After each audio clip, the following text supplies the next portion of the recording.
Hi guys, good morning. আজকে আমি এসেছি আমার মাসির বাড়িতে তপনে।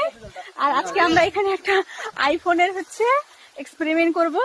আইফোন জলে ডুবাবো ফার্স্ট টাইম, তা আবার নোনা জলে। তো চলো এসেছি, সবাই দেখো। গাইস, আমরা এখন আইফোনের ওয়াটার রুক যা বেটা, রুক যা। দেখতে পাচ্ছেন লাইভ। সো এটা আমার ভাই হয়। আজকে আইফোনের টেস্ট হবে, আইফোন জলে ডুবালে ওয়াটার টেস্টিং। Guys start. এটা জল পুকুর। জল পুকুর।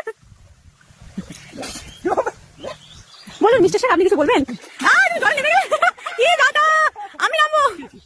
আমার নাম দিতে করছে, আমিও স্নান করবো পুকুরে। ক্যামেরা দেখা দেখা কেমন আছে? ক্যামেরা চলছে তো? তাহলে সাকসেসফুল হলো আইফোন ওয়াটার প্রুফ। আজকে আমরা জলে ডুবে ক্যামেরা করলাম, ক্যামেরা অন ছিল জলে ডুবানো অবস্থাতে, তো ক্যামেরা এখনো রানিং চলছে। এই যে মিস্টার শেখ, একটু হাই করে দিবেন আমার ফ্যান্স গুলোকে। আমার জলে নামতে ইচ্ছা করছে।